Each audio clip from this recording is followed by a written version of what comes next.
Boa tarde.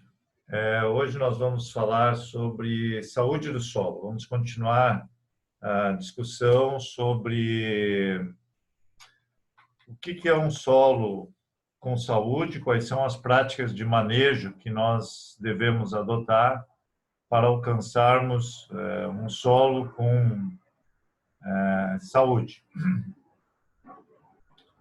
Para isso, nós vamos utilizar uma palestra apresentada pelo professor Charles Rice, que foi meu orientador, né?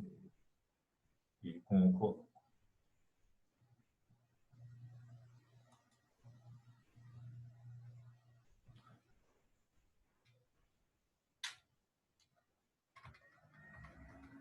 só um pouquinho, não está aparecendo para vocês a tela, né? Não, né?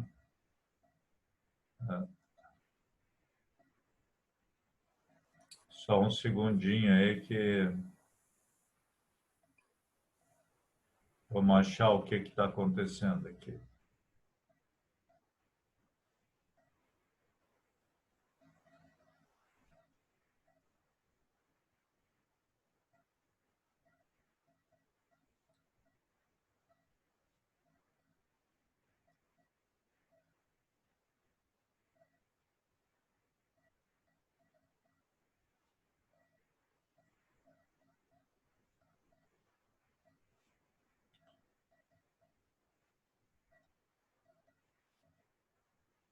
Bom, peço desculpas para vocês pelo incômodo aí, mas agora já me localizei aqui. Então, essa apresentação ela foi feita pelo professor Charles Rice, né, em colaboração com outras pessoas, a Amanda Cano, que é do ISTA, o Marcos Sartre, que é um brasileiro que está lá fazendo doutorado na Kansas, a Verônica Costa e a Megan. E nós vamos ver, então, o conteúdo sobre qualidade do solo e uso eficiente da água, né, e adaptação às mudanças climáticas. Como eu disse para vocês, eu vou colocar baixinho em inglês e vou traduzindo.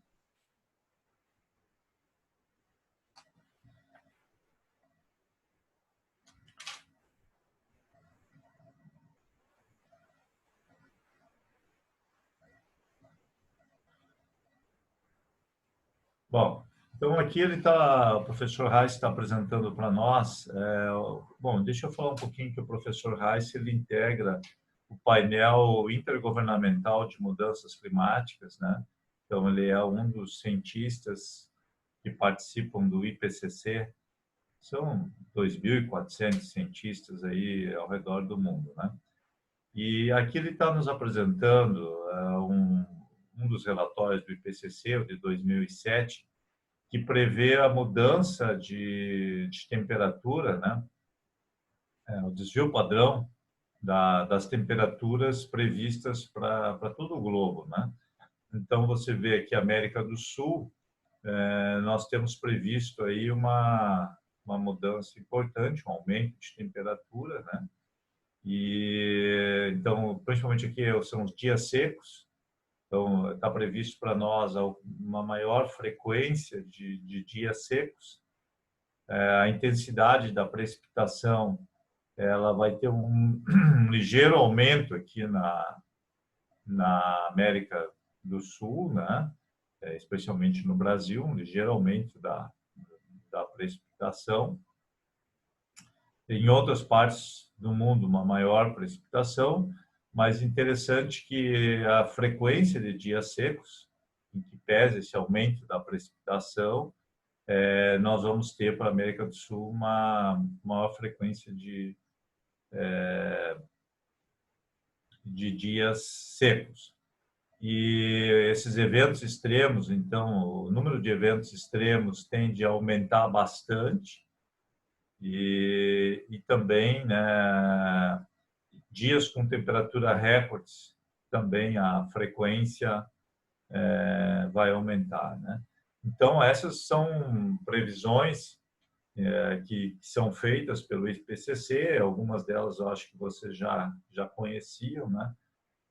De que esses eventos extremos cada vez vão ser mais frequentes e que os sistemas de produção têm que estar adaptados a isso.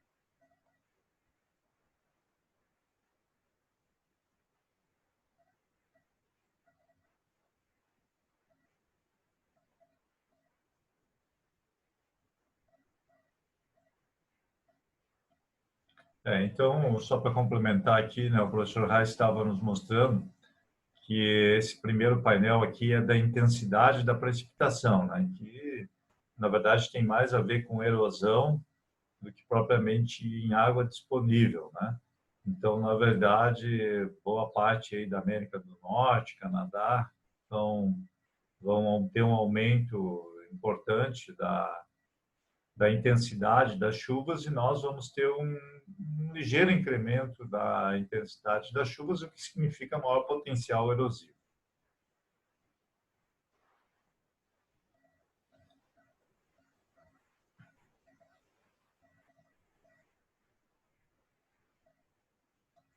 Então, aqui, quando ele estava mostrando esse segundo dos dias secos, esse aumento dos dias secos também está associado ao aumento da temperatura, né? Como está aqui nesse painel ao lado.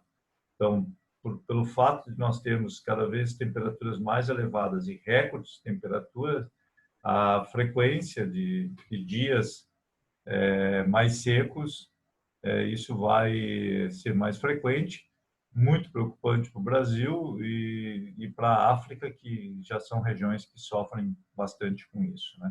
Uma boa parte dos Estados Unidos, a parte sul dos Estados Unidos, também vai ser impactada por isso, né?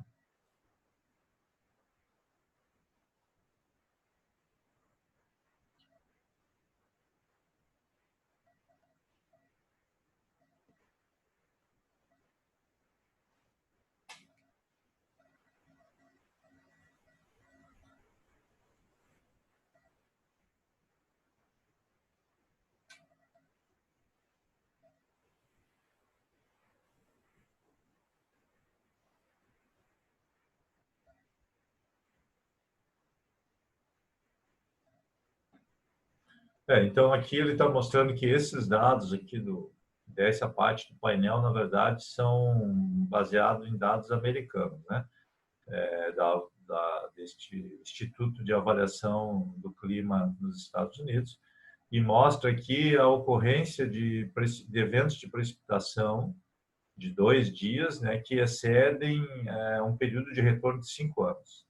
Quer dizer, que são períodos extremos, né, e uma forte tendência de incremento da frequência desses eventos de precipitação mais intensa.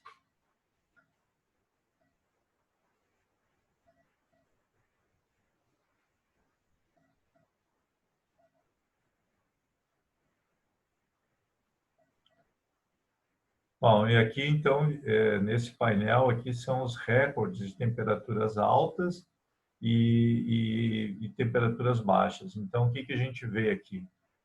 Com as cores clubísticas, aí uma predominância do internacional, aí as temperaturas mais altas em relação ao Grêmio. Então, uma forte tendência da gente ter muito mais temperaturas altas, né, do que temperaturas baixas. Embora agora, nesse dia de hoje, esteja fazendo um friozinho razoável aqui no Rio Grande do Sul.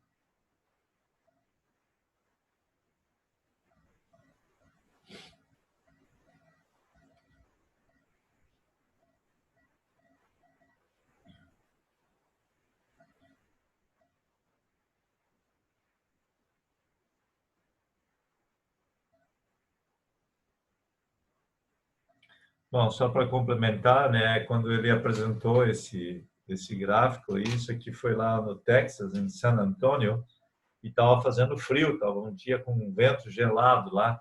Então ele falou a mesma coisa, ó, embora essas temperaturas estão altas aqui hoje, lá no Texas estava fazendo frio nesse dia.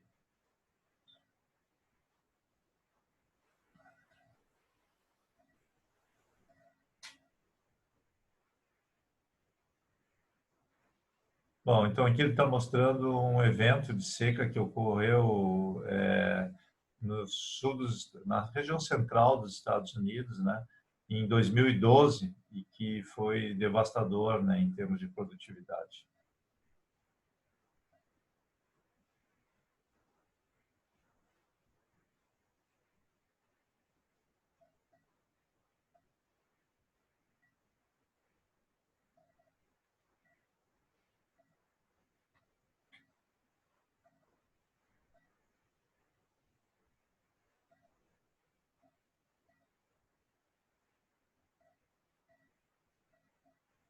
Então aqui ele mostrou aquela seca que ocorreu alguns anos anteriores lá no Kansas, no Texas, e em outros estados, especialmente quando estava sob convencional, mas por outro lado, em Manhattan, que é onde que é a universidade, né?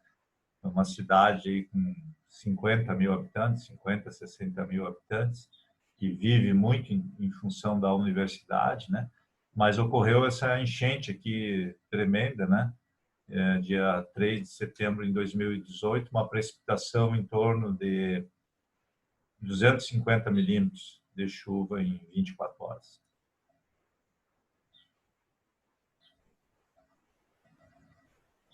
É.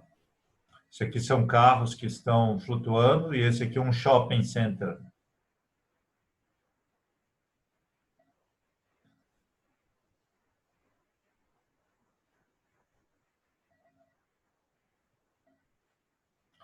Então foi um caso aqui que mostra que às vezes você tem em 24 horas a precipitação de um mês inteiro. Não é muito diferente daquilo que a gente está experimentando aí.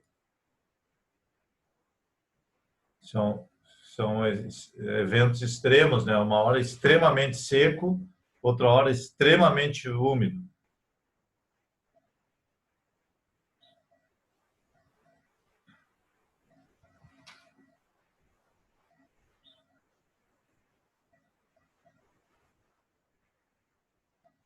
Bom, ele diz que, paralelo a essa mudança climática, né, de eventos extremos, nós também estamos tratando muito mal os nossos solos, né?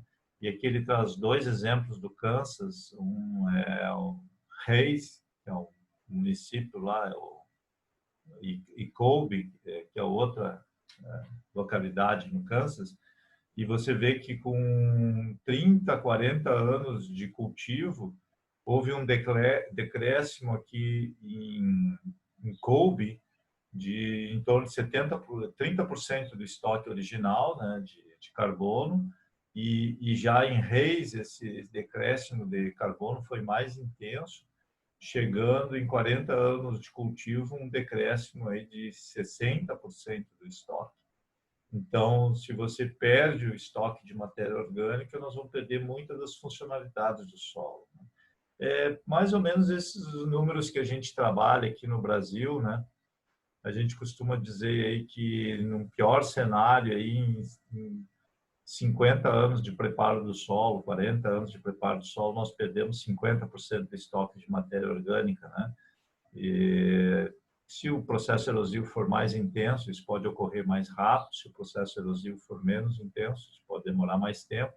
Depende do teor de argila, da proteção dessa matéria orgânica por óxidos de ferro e alumínio, argila, minerais do solo, mas a gente trabalha com esse horizonte aí que 30 anos de preparo convencional, a gente pode ter uma redução muito substantiva do estoque de matéria orgânica.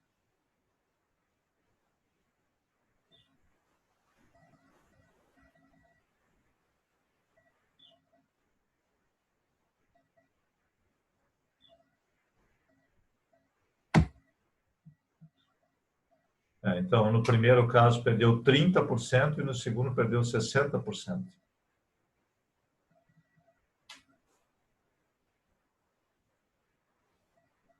E ele falou que globalmente as perdas variam de 37% a 50% normalmente do estoque de carbono.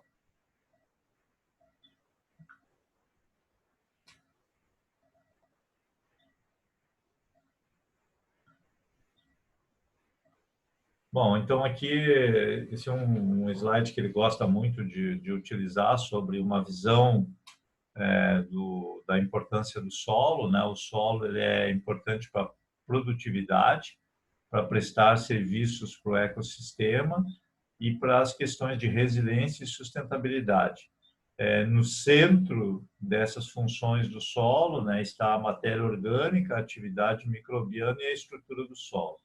E a matéria orgânica, a atividade microbiana e a estrutura do solo estão interligados, são diretamente interligados. E eles influenciam, né, muito a atividade microbiana, está diretamente relacionada com a biodiversidade do solo, a matéria orgânica com a ciclagem de nutrientes, a matéria orgânica com desenvolvimento de plantas produtivas e isso aqui está relacionado à estrutura do solo com a erosão, com a partição da água e disponibilidade de água, né? Então, e aqui no fundo nós temos um belo molissol aí, né? Um solo que o Juliano, que está lá em Bagé, talvez tenha um pouco de semelhança com os solos lá, mas bem diferente dos solos do Planalto e dos solos aqui da Depressão Central.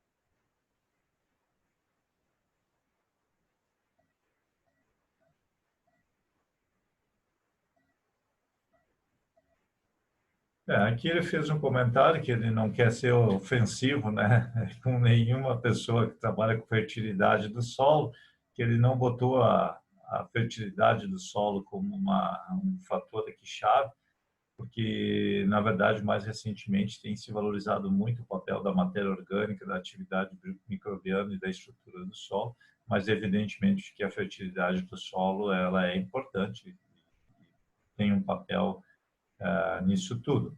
Mas hoje o enfoque que vai ser dado nessa apresentação vai ser a respeito da disponibilidade de água.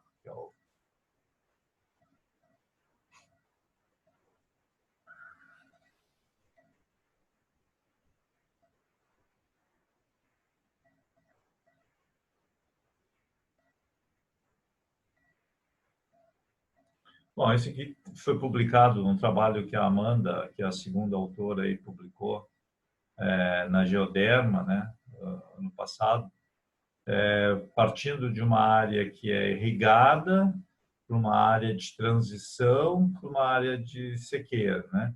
Então, assim, segundo esse trabalho dos autores, né, numa área irrigada, a importância de um solo de alta qualidade seria um pouco menor. Eu não tenho tanta clareza disso, né, mas respeito o que os autores estão colocando aqui. A ideia é que mesmo com um estoque de matéria orgânica relativamente menor, você, por irrigar, conseguiria atingir altas produtividades. E já na área de sequeiro, então, aí o papel da matéria orgânica na estrutura do solo, na disponibilidade de água, na partição da água, na infiltração, passa a ser muito mais relevante e a obtenção de altas produtividades, então, estaria muito mais associado ao teor de matéria orgânica. E então isso é importante, né? À medida que a umidade do solo, a disponibilidade de água diminui, o papel da matéria orgânica passa a ser mais relevante. Me parece que isso faz muito sentido. As práticas de seleção de manejo que a gente poderia fazer, né? utilização de cultura de cobertura, rotação, preparos conservacionistas e adubações orgânicas, condicionamento de solo. Há uma interação muito grande aqui entre a biota, a água, a matéria orgânica e os teores de nutrientes no solo, né? E as funções de um solo saudável: armazenagem de água, resistência à erosão, ciclagem de nutrientes, atuar como um filtro de poluentes, uma função ecológica, tampão, né? E suprimir doenças e manter a produtividade do solo.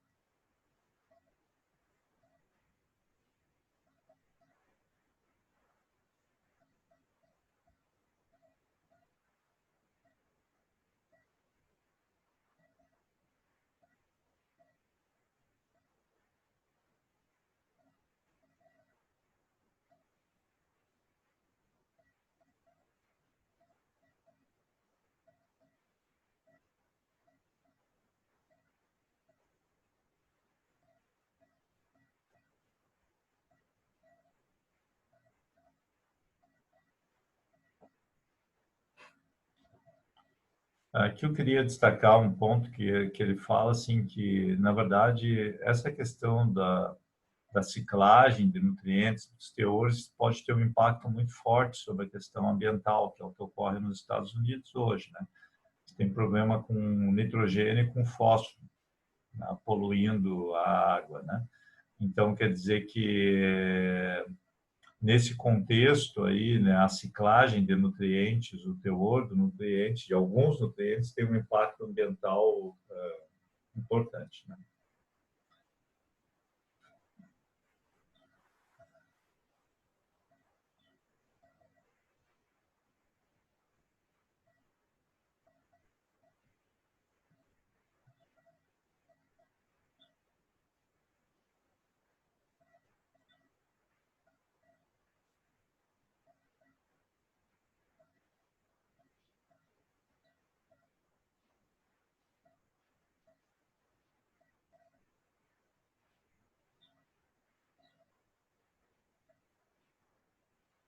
Então, o ponto desse artigo aqui que foi publicado era mostrar que em solos de sequeira, a qualidade do solo é muito mais importante, né?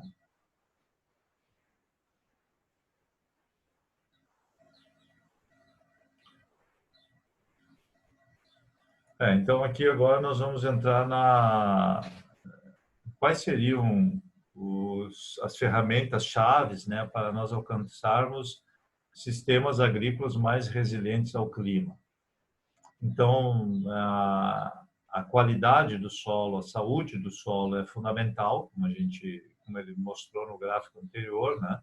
A segunda questão é a intensificação dos sistemas. Essa intensificação dos sistemas é o uso eficiente, né? E tem que colocar bem isso, porque não é simplesmente usar uma maior quantidade, mas sim usar de forma eficiente os fertilizantes, a água e a energia. E rotação de culturas, então, nesse conceito de sistema, de intensificação do sistema, depois nós vamos trabalhar melhor esse conceito, né? Mas esse conceito de intensificação dos sistemas, ele passa por eficiência de todos os insumos que nós utilizamos. E o outro conceito é a diversificação dos sistemas, que é a rotação de culturas, de práticas de manejo, respeitando a posição, né, as características do relevo, onde a gente está, e desenvolver sistemas baseados em conhecimento, né?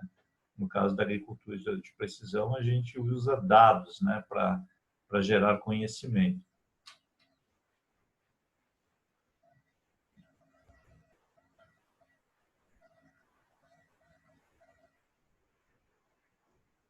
Bom, então aqui ele apresenta o plantio direto, né, como um sistema de agricultura conservacionista, um exemplo, né? E quais as vantagens que o sistema apresenta para nós, né?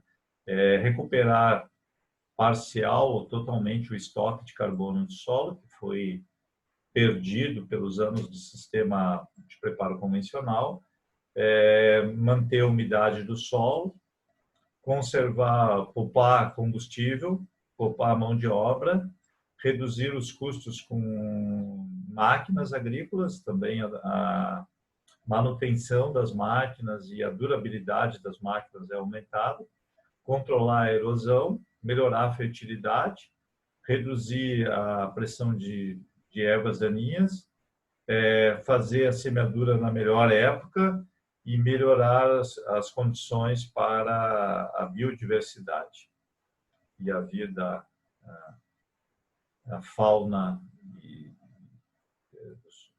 do solo.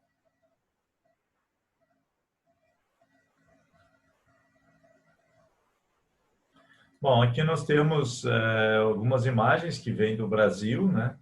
Nos orgulha isso, né?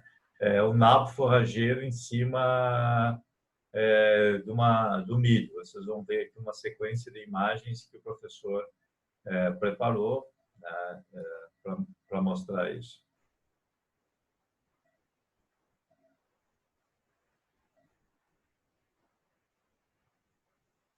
Bom, o que a gente está vendo aqui não são raízes, mas são hifas de fungos, né?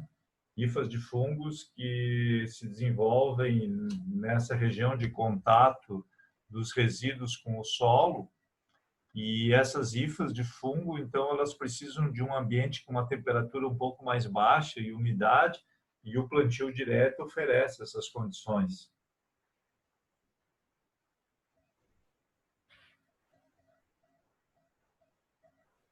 Então, isso aqui são hifas de fungos. E essas hifas de fungos estão ajudando a agregar esse solo. Nós podemos ver que é uma ótima agregação.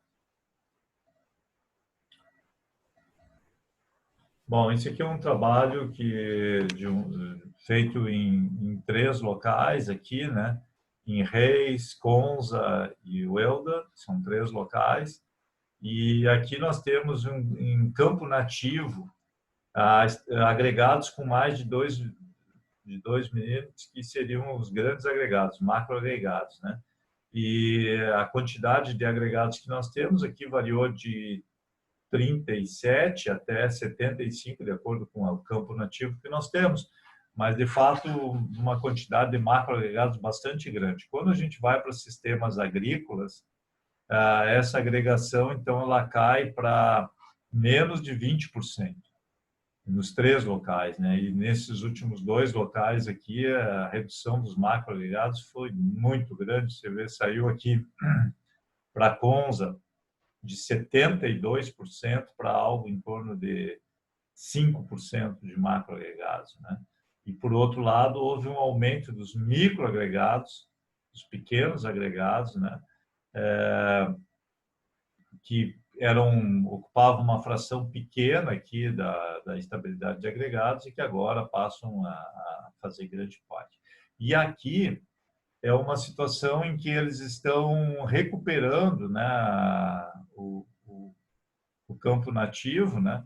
E a gente vê que já nas 3 regiões houve uma recuperação da estabilidade de agregados. Não atingiu, pelo menos para a Conza, os níveis originais, né?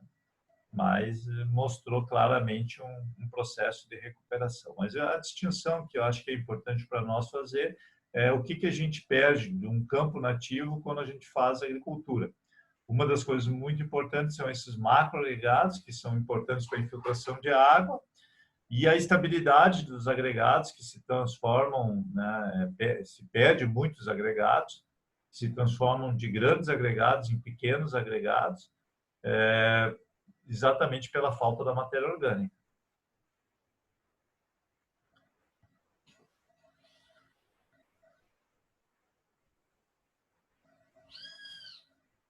Isso aqui é 5 centímetros de profundidade, isso deve ser dito, né?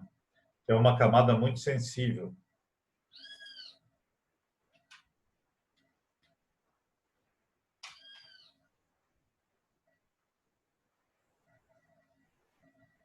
Então, essa perda dos agregados é crítica, né, para as funções do solo. Agora, aqui nós já temos, de novo, uma imagem do Brasil, né? do Juca Sá, mostrando aqui o plantio direto, né, e a associação com fungos. E aqui, essa imagem aqui é muito legal, né? Então, se você pega agregados de uma situação de plantio direto, né, e com aquela presença de fungos que a gente tinha visto ali, né, as hifas dos fungos que podem ter quilômetros de extensão e que confere uma estabilidade muito grande. Você coloca sob condições de água, esses agregados eles continuam estáveis. E quando você tem preparo convencional e você não tem essas hifas de fungos, esses agregados são instáveis em água e você tem essa situação. Você perde todos esses agregados. E aí, claro que isso aqui vai obstruir porosidade e vai ser transportado pela água da chuva e vai reduzir muito a infiltração de água.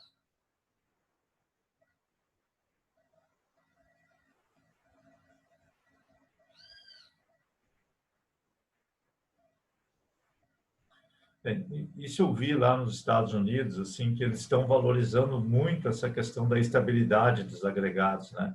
E o papel da matéria orgânica e da própria atividade biológica em prover essa estabilidade de agregados, né? Então, essa é uma imagem que é muito boa para mostrar para as pessoas como que o plantio direto, a diversificação de cultivos, auxilia nessa estabilidade de agregados.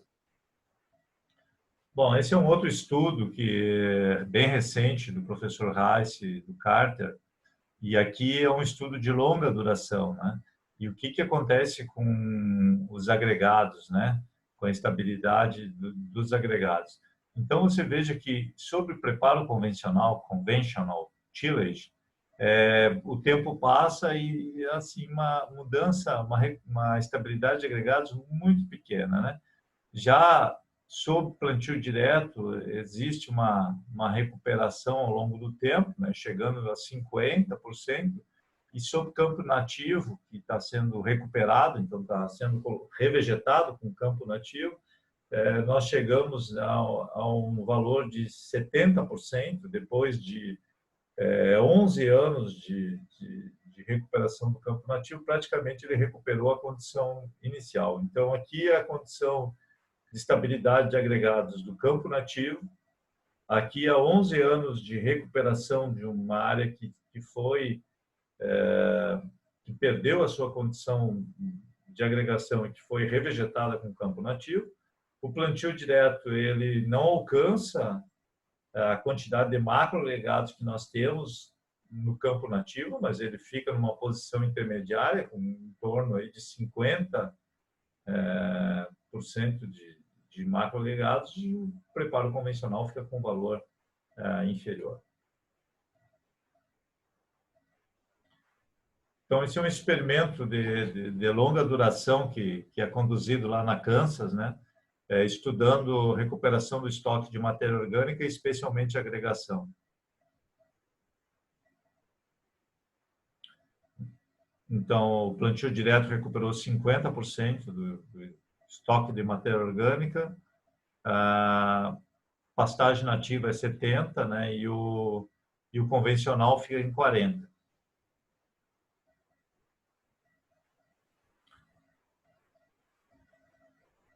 Bom, esse aqui é um trabalho que eles estão preparando, né, com esse brasileiro que está lá, sobre um trabalho de revisão de literatura sobre aumento da produtividade de milho e eficiência do uso da água, water using efficiency, que seria quilogramas de grão produzido por milímetro de água precipitado, né? E você tem aqui as bolinhas amarelas são preparo convencional e as azuis são em plantio direto. Houve significância para as duas situações, quer dizer, à medida que linearmente, né, você aumenta a produtividade, ela está associada ao aumento da eficiência do uso da água. Mas o interessante é que ele chama atenção que o plantio direto tem mais variabilidade aqui, né? Então, isso, a dispersão dos pontos do plantio direto nos dá a ideia que a gente tem que entender melhor como que foi feito o manejo desse plantio direto, qual é o estoque de matéria orgânica, atividade biológica, a rotação de culturas. E o convencional parece que ele segue uma tendência realmente muito próxima dos pontos do ajuste. E o plantio direto parece que ele tem uma certa diversificação que precisa ser entendida. A outra coisa é que ligeiramente, para altas produtividades, o plantio direto, né, ele tem uma eficiência de uso da água um pouco superior. Então, esse é um assunto que me interessa muito, né, que a gente possa avançar aí no entendimento da eficiência do uso da água, né?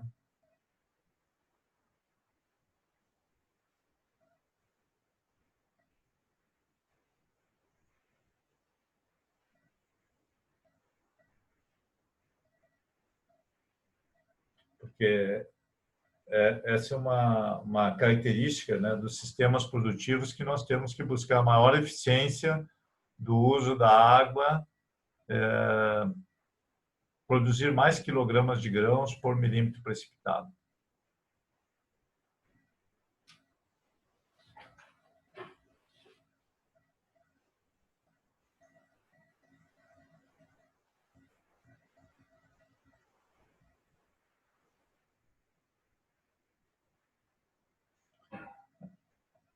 O que ele questionou, assim, que muitos dos trabalhos que falam sobre eficiência do uso da água não tem nenhuma informação sobre estoque de matéria orgânica ou sobre atividade biológica, né?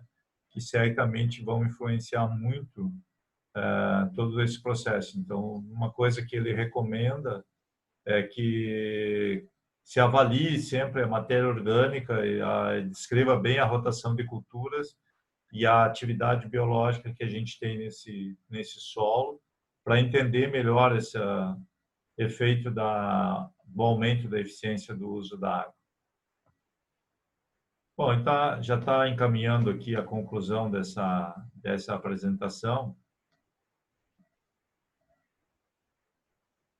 Então, a ideia era mostrar a importância de nós recuperarmos o estoque de matéria orgânica dos nossos solos, recuperarmos a saúde do solo, para que se possa construir solos mais resilientes ao meio ambiente. Para quem não conhece, essa aqui é a Universidade do Kansas, é uma universidade lindíssima, né? Ela tem uma área verde muito grande. Você imagina esse parque aqui, né? Um grande parque, e cada um desses prédios aqui funcionam cursos, né? E as aulas são espalhadas, então, por esse campus, né? É um campus muito arborizado, muito bonito, né? E a Universidade do Kansas é uma das universidades agrícolas mais antigas dos Estados Unidos, e ela foi estabelecida em cima de uma lavoura de algodão. E o idealizador da universidade, ele queria exatamente que se criasse uma universidade com raízes agrícolas em cima de uma propriedade agrícola, e realmente, assim, o idealizador pode ficar tranquilo que a universidade aí, ela se destaca muito, né, nas ciências agrárias. O curso de veterinária é um dos melhores dos Estados Unidos, e o curso de agronomia também é muito forte. Muito bem. Espero que vocês tenham melhorado um pouco o entendimento de vocês sobre a importância de redesenhar os sistemas produtivos para que eles sejam mais eficientes no uso da água. Evidentemente que todos nós estamos procurando quais seriam as melhores estratégias, né? Mas o que o professor Reis nos colocou com muita propriedade é que essas três coisas, né? A matéria orgânica, atividade biológica e agregação do solo, a parte física do solo, elas têm que andar juntos, né? E se a gente conseguir desenvolver um sistema como esse, nós seremos mais eficientes na resistência à erosão para aqueles eventos de extrema precipitação, mas também seremos mais eficientes no uso eficiente da água, que é extremamente importante para aqueles eventos de seca prolongada.